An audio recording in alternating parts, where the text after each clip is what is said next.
Funding for This Is Nashville comes from you, our listeners, and Amazon, proud sponsor of WPLN's daily show, This Is Nashville, engaging our differences so we can discover our unity.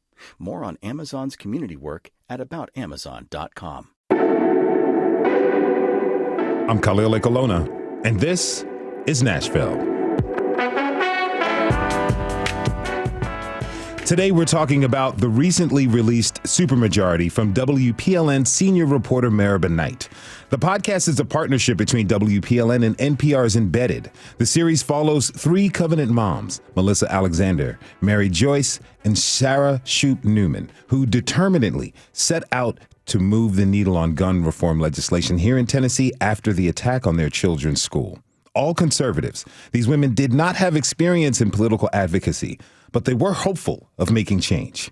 Maribel's year of reporting culminated in a series which you can now listen to fully now at season 19 of NPR's Embedded podcast.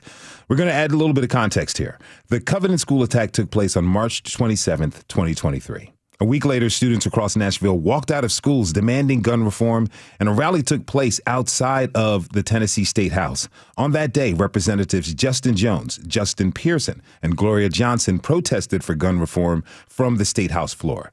Jones and Pearson were later expelled for their actions. The Tennessee regular legislative session ended in April without addressing gun reform. Governor Bill Lee called legislators back for a special session on public safety in late August of last year. No major legislation about guns passed during that special session. In May of this year, the legislature passed a bill that would put more guns into classrooms, which all the women and many others opposed. The law allows teachers who have undergone training to carry concealed guns in classrooms without informing parents, which, if any, teachers are armed. More than 50 school districts across Tennessee have declined to allow armed teachers in classrooms. Now, here's a few facts. Tennessee is an open, permitless carry state, meaning you do not need a license to purchase a firearm. Nearly half of Tennessee households own at least one gun, and guns are the leading cause of death to children in this state. We are really grateful to have Maribel and all three women here to share their experiences about Supermajority and where they are now. We're going to start the conversation with Maribel Knight and Sarah Shoop Neumann. Sarah, welcome to This Is Nashville. Thank you for having me. And Maribel, it's good to have you back. Thanks. Thank you. Okay, so let me ask you both. Sarah, start with you. How are you today? I'm good. Here we are. Yeah, here we are. Maribel, how you doing? I'm good. I'm good. Awesome. Okay, so, Sarah's school has started up over the last 2 weeks again. School year is here in Nashville. What's your family's back to school experience? What's that been like?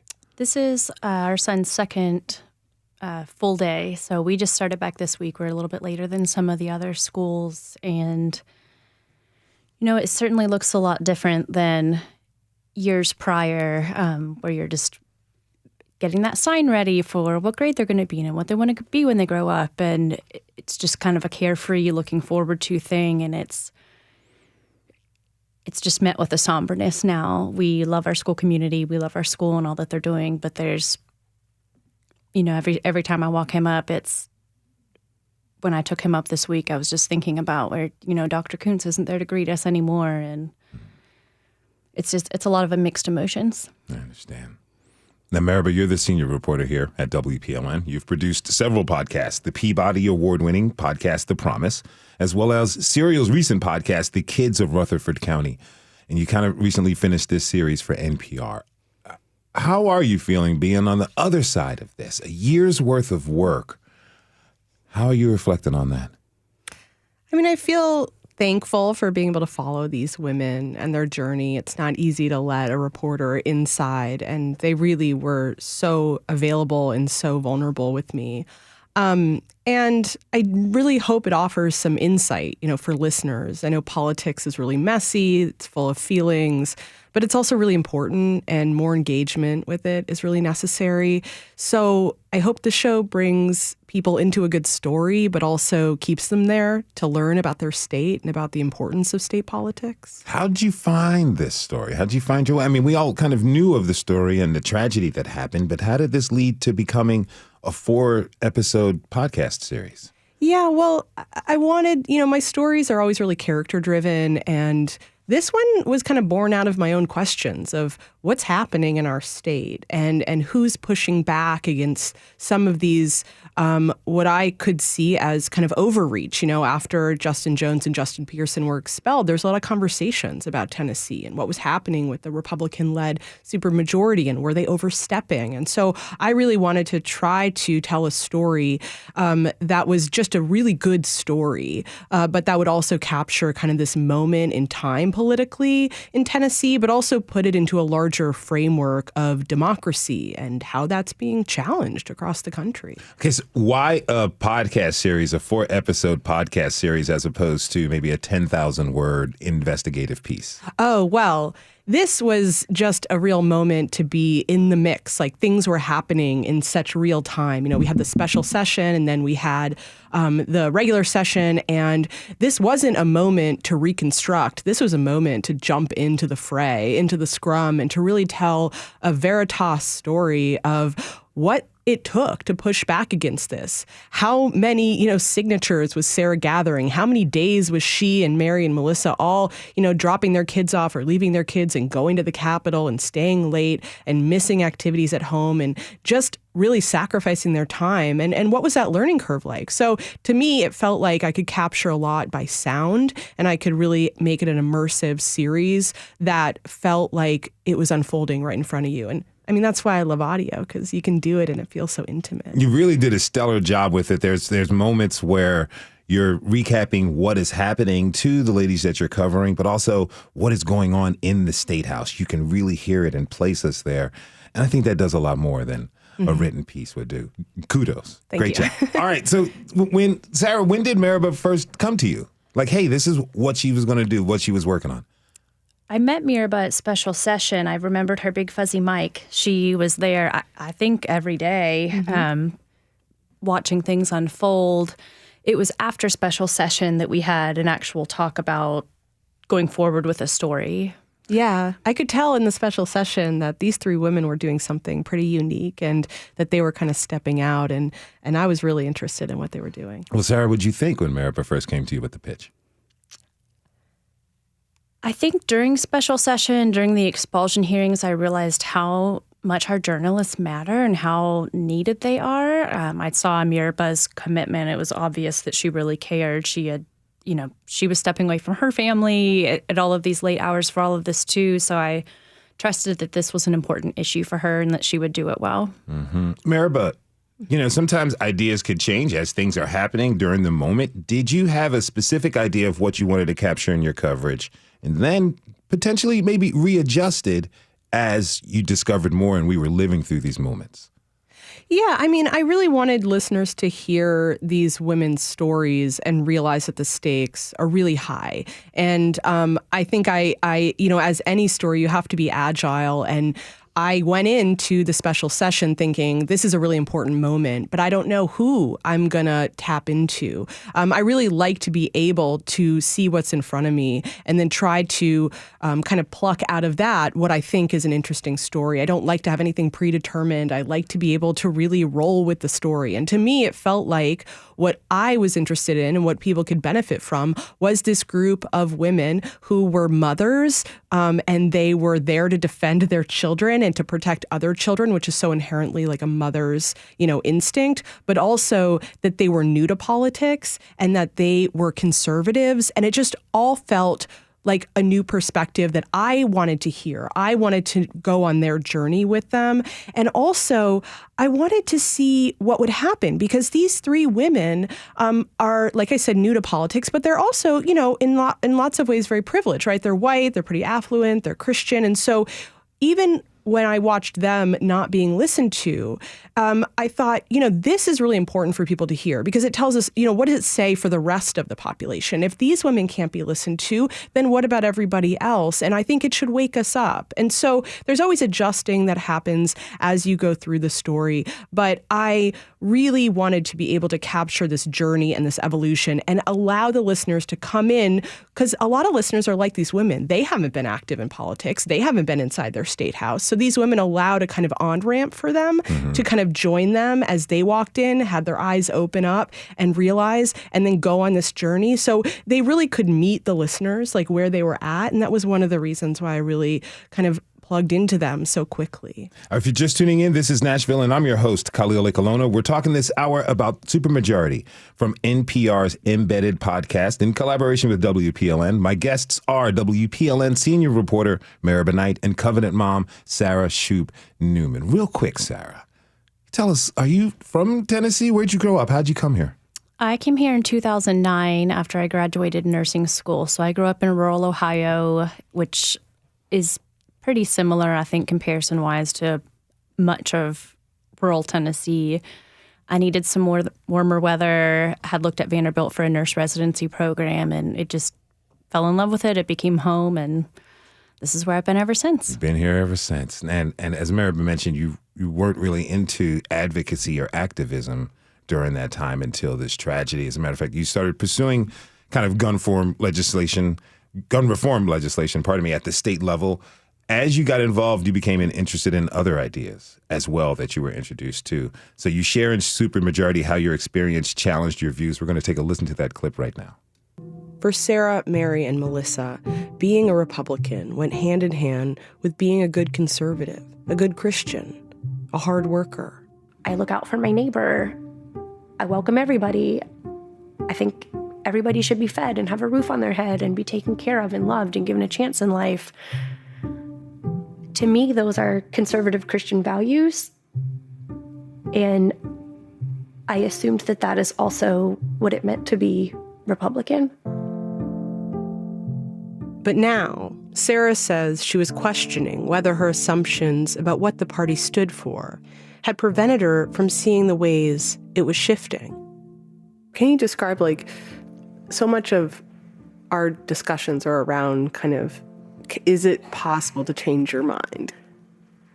What does it feel like, and is it hard to have your views challenged and to bend? It's really hard. It's really hard, especially when, I've associated in my mind that my faith values are linked to voting a certain way. And I understand it myself, but I feel this need to explain it to all of my friends or all of the people. They're all going to think that I've given up my values, that I don't care about these things. And that's hard. I mean, I have a largely conservative family, and I know how many of them view these things. What do you think, Sarah, about hearing yourself in that clip right now? What stands out to you? It's really challenging. I feel like by willing to step out of my comfort zone and challenge some of my own beliefs, I feel politically homeless. And, it's a little bit of a misfit in my family and friend groups as well, because my values haven't changed. I still stand strong to the conservative values that I've always believed in. I'm just realizing politically those don't always line up with the way our current Republican Party works. Do you still consider yourself a conservative? I consider myself a conservative. I don't consider myself a Republican as the party stands right now. What type of advocacy work are you involved in right now? Lately, I've been doing a lot of work with some of the political campaigns. We have a ton of great people running for different offices. And, one of the biggest things I've realized is with us having this supermajority, there's no discussion. And it isn't just about firearms. There's so many issues I care about. For a few years, I worked with resettling refugees in Nashville. That was one of the first times I started challenging my political beliefs as well, because I wanted these people to have a home. I don't want them to live in despair where they were from. And it surprised me that wasn't received well from my political party. And in getting involved with firearm reform, I just saw more issues, more things discussed in committees that just weren't aligning with my values. You said a key word, supermajority. And the podcast is called Supermajority. Merba, can you explain what that means and what it looks like in Tennessee state politics? Yeah. So supermajority in the context of state legislatures is when the House and the Senate, the state legislature, has more than a simple majority of votes along a party line. So they can get legislation passed at will, and they have enough votes to override a governor's veto, which is the case in Tennessee. So I should say that Tennessee only needs 2/3 of a majority to veto to override a governor's veto. Other states are higher, but Tennessee has well over the 2/3 threshold that it needs. Here in the House, there are 75 Republicans and 24 Democrats, and in the Senate, there are 27 Republicans and 6 Democrats. So very, very, very skewed toward the Republican Party. Technically, they only need 2/3 to override a veto, but this show was more about the kind of what happens when you're never challenged, when you don't have to challenge yourself. What happens when literally everyone around you is thinking the same way or is kind of pushing everybody to think the same way, and you just have an immense amount of power. And so that's why we ended up calling it supermajority. It was just kind of this exploration into what does that look like? For the next legislative session is starting up in January. On the other side of the general election, what's on the table in terms of gun reform or any other forms of gun legislation? Well, I don't know if Sarah has anything to add. I mean, I don't feel like there's much. It's an election year, so people are really focused on winning those races, and half the legislature is up for re-election. So that has to shake out, and I think then it'll be more clear about what is possible.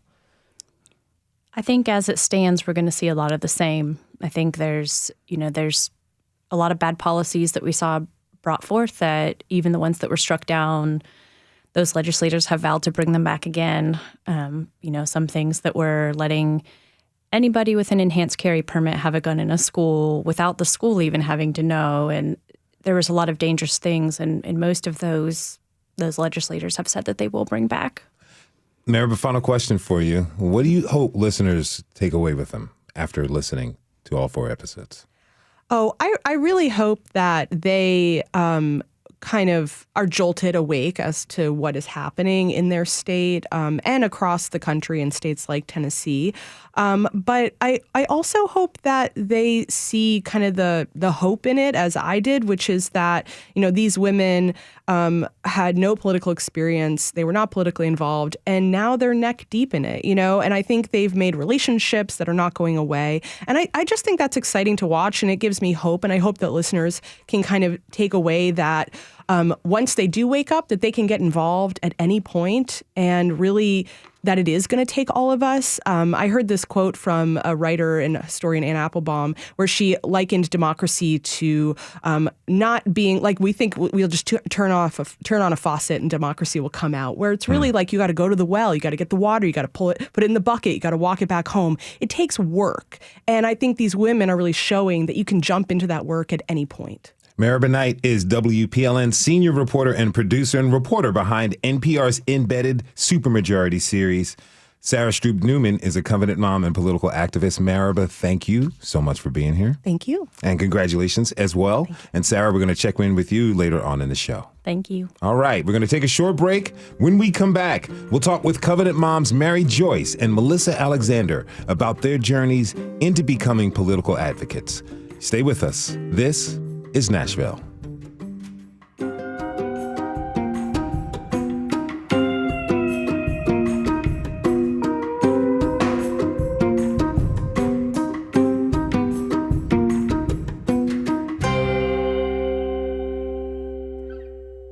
Funding for This Is Nashville comes from you, our listeners, and Music City Prep Clinic, Nashville-based provider for PrEP, and offering comprehensive sexual health services in an environment designed to be safe, professional, and shame-free. Learn more at musiccityprep.org. I'm Khalil Ekalona, and this is Nashville. Today, we're speaking with 3 Covenant moms about their entry into political advocacy.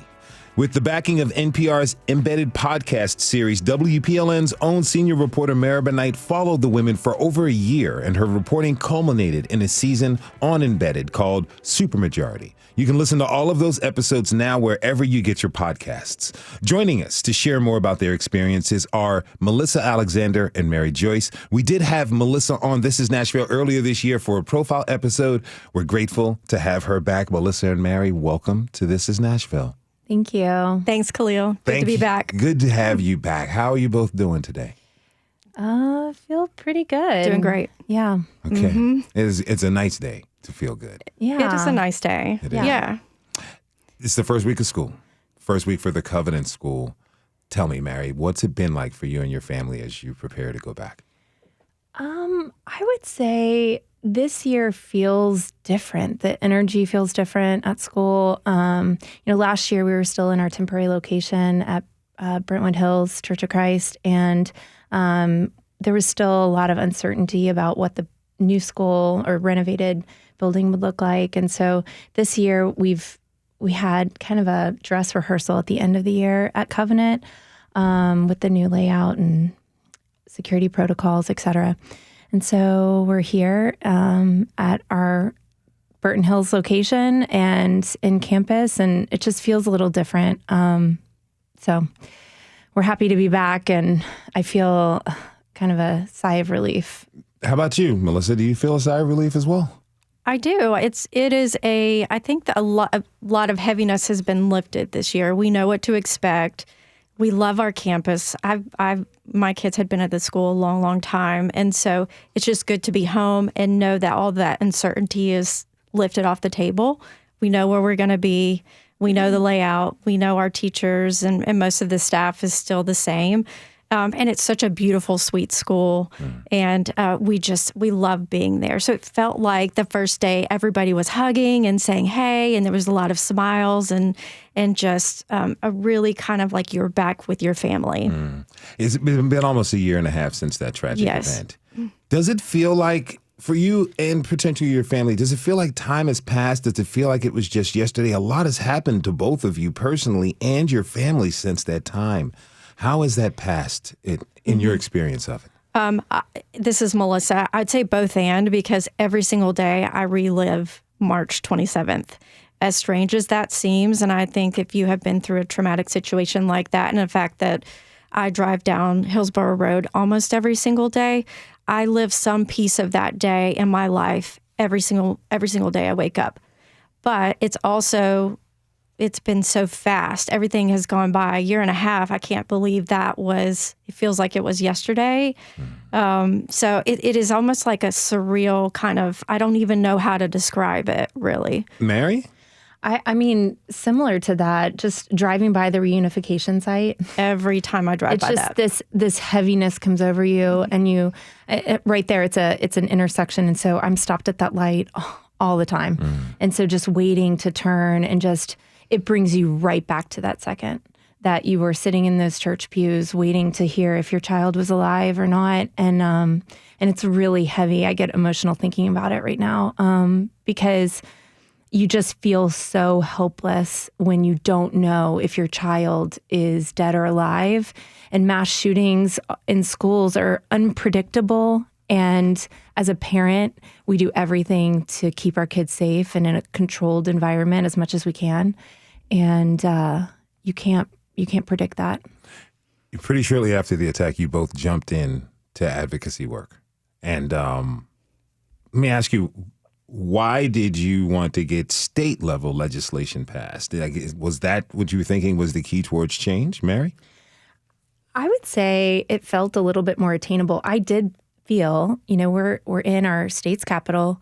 We live in a prominent part of town, and we just had this horrific event at this school, and all of Nashville came to rally around Covenant. And that's what's so cool about Nashville and our community, and Tennessee as a whole. We're the volunteer state.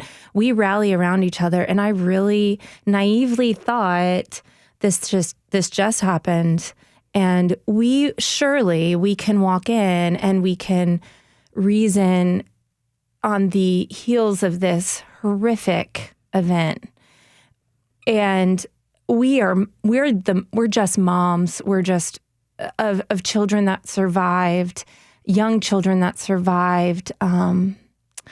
And surely they will listen to us, and we can have a conversation and around actual solutions. What actually happened when you started to have those conversations with them? I did think our conversations were generally well. Publicly, lawmakers do something different because I think something that we also learned was that there's a political game that you have to consider when you're negotiating. And it's not all that it seems behind the scenes. Now, Melissa, you've been involved in a lot of work over this past year. You kind of hit the ground running again with advocacy, but you also have work and a family. Mm-hmm. How do you find that pacing? And tell me how that pacing is, what it was like originally when you jumped into this work, and what is your pacing like now? Mm-hmm. Well, we both have work. We're both working mothers, and I've always been a working mother. And I think there was no thought put into the advocacy, like the time that I was spending in advocacy. I typically work of 40 to 50 hour work week. I just added it on top of it. There was no boundary in my life. It was exhausting. It was tiring. And on top of that, I was dealing with my family that was full of trauma from that day. So part of it, I look back, I think part of my advocacy was a trauma response of putting that energy, instead of sitting there dwelling in it, putting it into action at the legislature. But there was no real balance in my life then. Same for you, Mary? Yeah, I mean, we just kind of jumped in and we're pretty scrappy trying to figure things out. But I think what fueled me, what fueled Melissa, what fueled all of the Covenant moms and dads that jumped into advocacy was our children were our mass shooting survivors. And what else are we supposed to do as parents than protect our children and stand up for their safety and to create a world where they can thrive? And create a world that our children already went through the mass shooting, right? It wasn't like we were trying to prevent something that had already happened to our children. So what we were really advocating for was, we don't want the next shooting to happen to somebody else, because we don't want somebody to live these lives that we have been given. If you're just tuning in, this is Nashville, and I'm your host, Khalil Ekolona. We're talking this hour with Mary Joyce and Melissa Alexander. Both are Covenant moms. Both are advocates for gun safety reform. Now, you each had some notable moments that are captured in Supermajority. Times when you stepped into a different energy, let's say, that may have been the norm for you. Mary Joyce, you had an exchange with some protesters outside of a state house that showed that you had a turning point. Let's take a listen.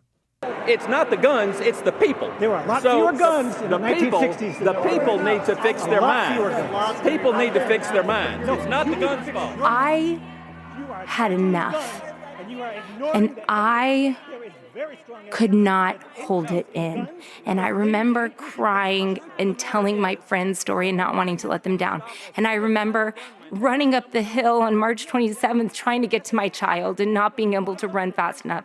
And I remember the hours spent in the church waiting to hear if she was alive or dead. And I remember the police calling my friends' names over and over again in that church. And I knew, it's third grade. It's our class. I know why they're calling them. And I remember seeing my daughter's face the day after the shooting, telling her about all of her friends that had been murdered. And I remember seeing the life go out of her face. Her childhood left her body. And I couldn't hold it in because it is enough. And I didn't give a shit.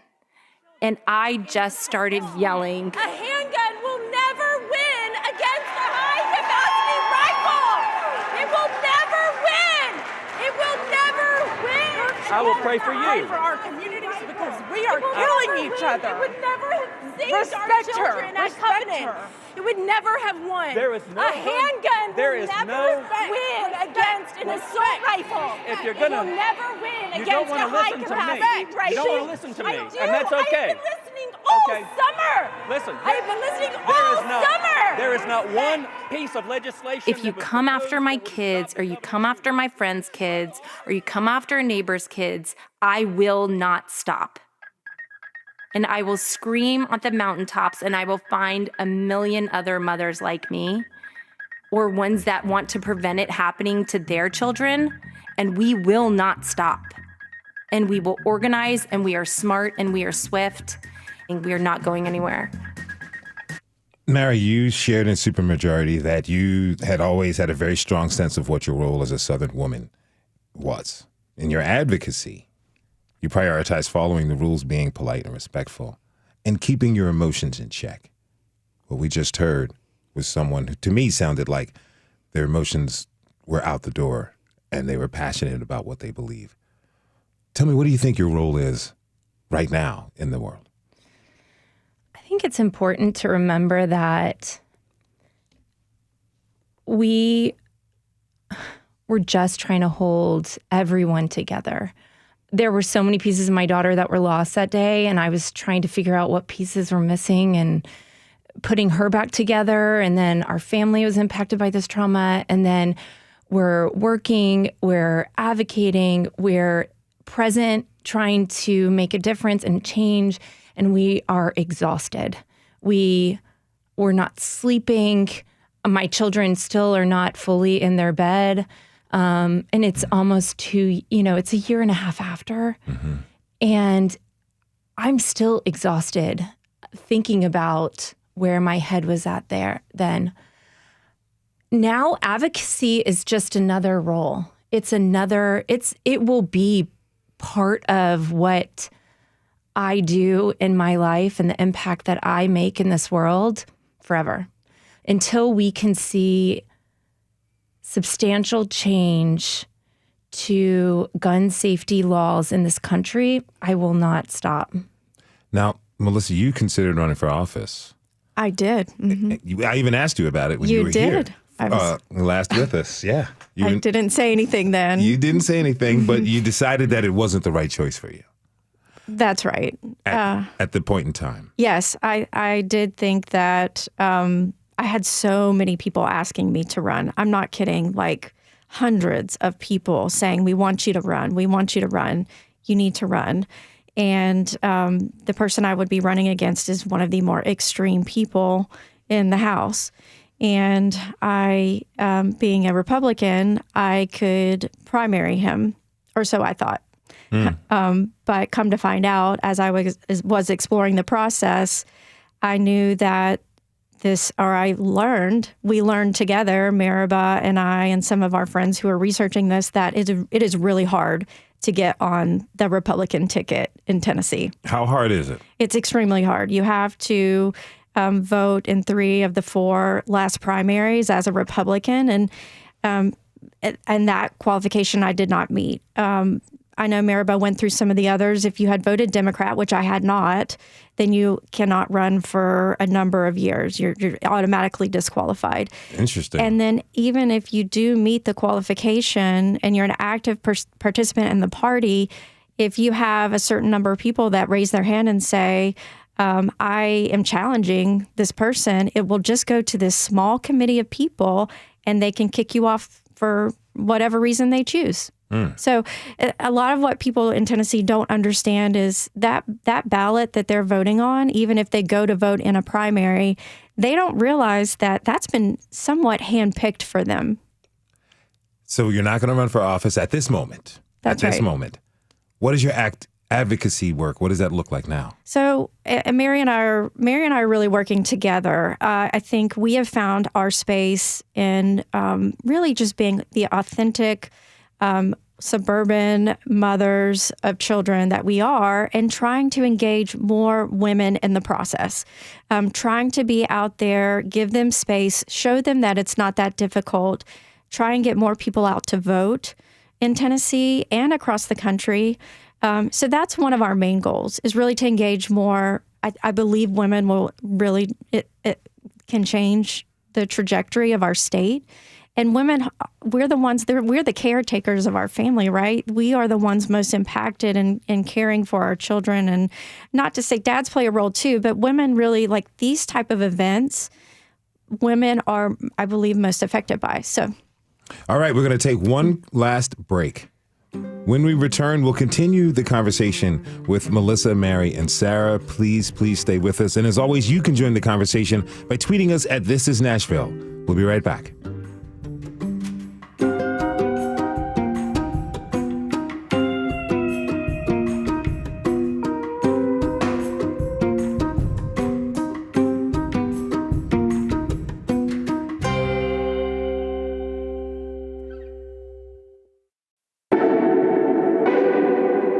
I'm Khalil Ekalona, and this is Nashville.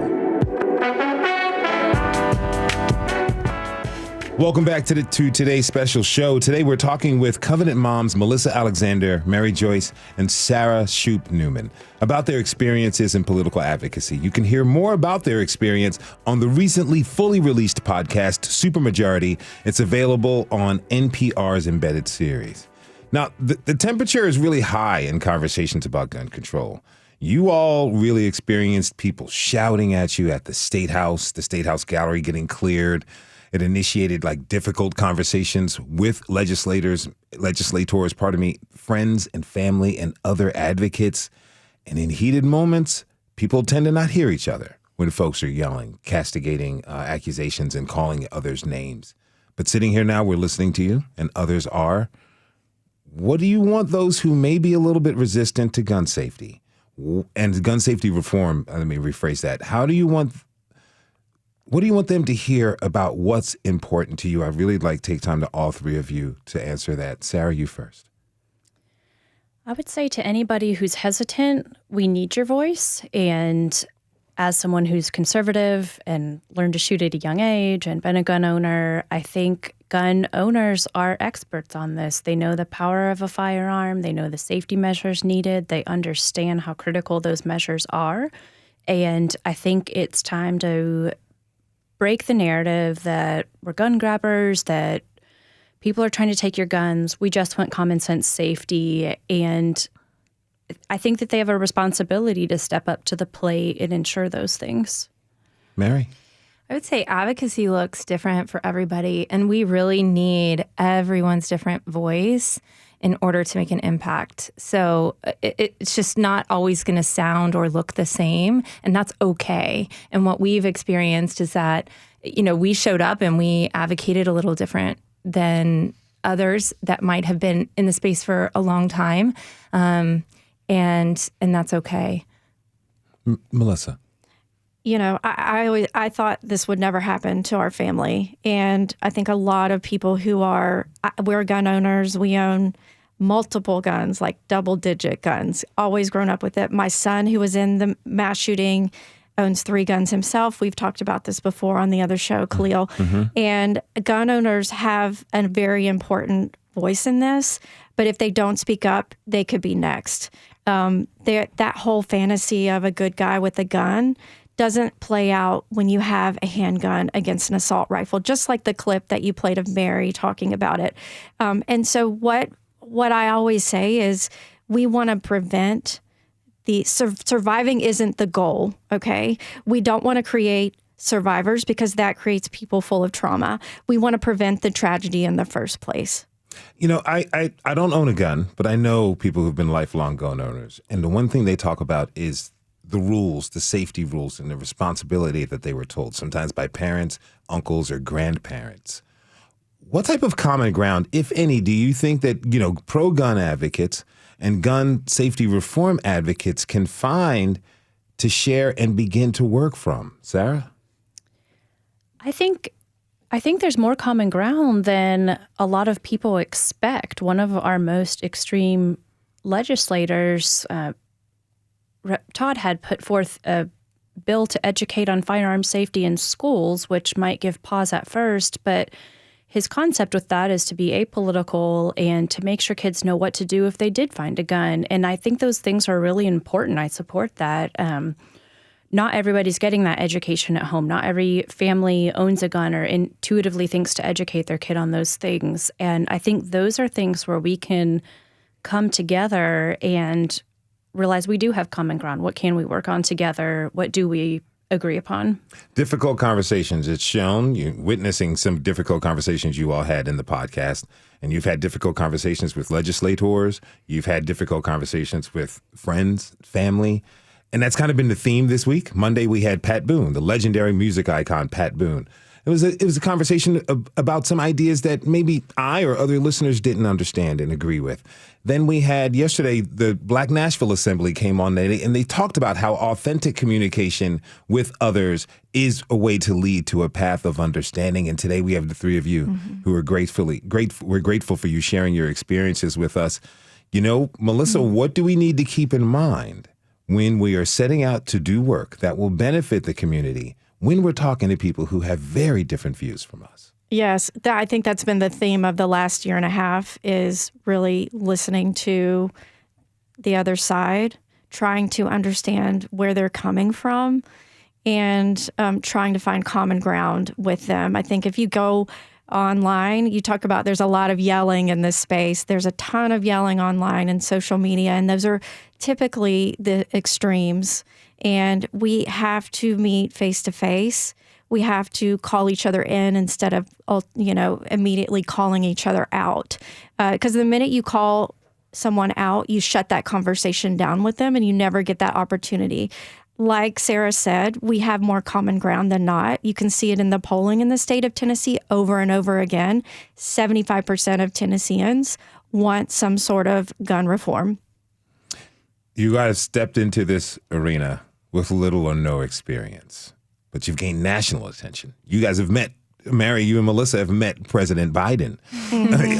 Yeah. There's been a lot of attention. I kind of want to hear from you that what we all can keep in mind when it comes to understanding and stepping up. Well, we had Mary Benight at the top of the show, and she expressed to people of what you all are showing is a blueprint of how people can become active at any time. Having this experience, what do folks need to keep in mind when it comes to stepping in on an issue that they really deeply care about? I think it's a lot more attainable to stand up and express your opinion about something, and invite a conversation with someone of the opposite, I guess, side of the aisle or than you think. And initially, it was very intimidating. It seems like a totally separate world than reality, than your day-to-day, talking about political versus just a normal everyday life as a mom. But our approach has always been and will continue to be, hey, we are moms just like you are, or a parent just like you are. And so we're here for our kids. And so that is the most common thing that we have with everyone in this country. And so that seems to de-escalate and really kind of keep the door open for conversations. And I think that's what's helped us get into so many rooms, is because we do take that very soft approach. Like, look, we're not here to come in with fingers pointing and screaming, minus that one time on the floor, which is... It happens. It happens when you're exhausted and when someone who has no right to be in a conversation telling you how it should be. And I did lose my cool, and I'm not proud of that moment. But I had enough. And I think a lot of parents feel that passion inside for their kids and their safety. So that's what I would say is, we approach it in your most authentic self. And for us, we're moms. And most people have more power than they think they do. It was very intimidating when we first took those meetings, and I thought, oh gosh, this is going to be so difficult. Well, I deal with national pension funds and investors that spend billions of dollars on real estate. And I realized very quickly, this is way less intimidating than the job that I've been doing for the last 20 years. And so I think I would tell those people, yes, these people who have passion about their children, unleash that passion. Go take a meeting with your representative, meet with them face to face and tell them how you feel. they do log the emails and calls that they get. They're supposed to, because they're supposed to be voting for what their districts want. So if you stay quiet, that your voice is not being heard. If you're just tuning in, this is Nashville, and I'm your host, Khalil Ekolona. We're talking this hour with Covenant moms who are the subjects of NPR's embedded podcast, Supermajority. Mary, you said you mentioned that you signaled that you had something you wanted to add. I just wanted to add that. Excuse me. Okay.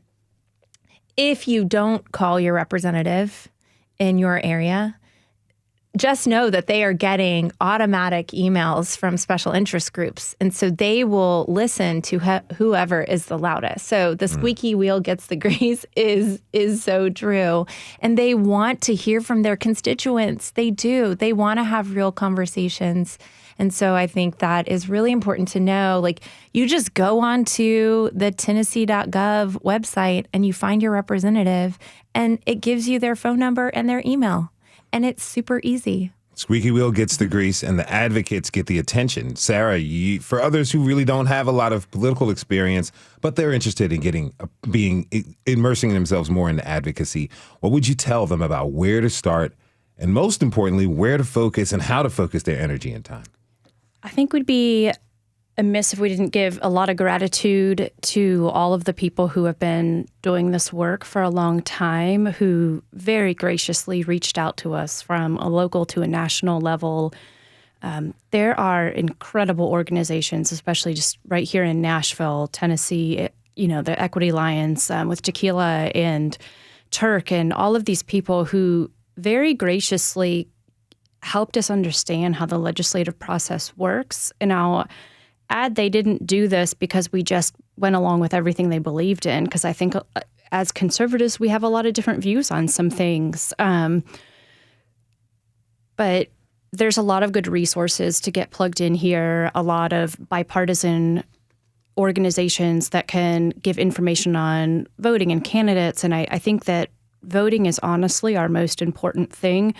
When you look at the polls, like Melissa said, 75 to 80% of people want gun reform change. Well, in most of these elections, less than 5% of Tennesseans vote. So we're getting these extreme policies, but that's not what Tennesseans want. We're just not showing up to the polls. So I think spreading awareness and giving people hope that our state actually agrees on a lot. I think as Tennesseans, we have a lot in common, but we've got to get to the polls and we've got to make that known. Policy and legislative victories can sometimes take a long time. And even it can take longer for a culture around a particular policy to change and to really become embedded within the society. Melissa, what have you learned about the long game and staying involved for a longer fought victory on some of these issues? Well, it's not immediate, and I think that was our naivete coming in, as we thought we would get immediate change, being that this tragic event had happened and impacted a lot of Nashville. But I had someone tell me who lost a child. They said, "Hey, Melissa, I just want you to sit in this. Sometimes you win by losing." And I really took that to heart this last session when we lost the bill we fought, HB 1202, for arming teachers. It really felt like a huge kind of slap in the face to us. But that's not going to stop us. And I think that the thing that we want is we got a lot of respect and followers and people that became engaged and realized that this law nobody wanted, which still has not been is not being utilized in any school district that I can think of, is it's helping people to wake up to what the system is doing. And hopefully, we lost that one, but hopefully in the future, in the long game, we'll win more because we'll have more people engaged and aware. I got about a minute left. I'm going to ask this to you, Sarah. What has the past few years, what have that taught you about how to understand and connect with what someone has experienced? I think we've just got to be humble and have a lot of grace for each other and understand that we don't know anybody's lived experience. And until we step out of our comfort zone and really just start sitting down and listening, we're not going to get change. And stepping into the world of gun violence and meeting people that live this out every day of their lives, it just makes you realize how little you know. And if we just came together as neighbors, I think we could do so much.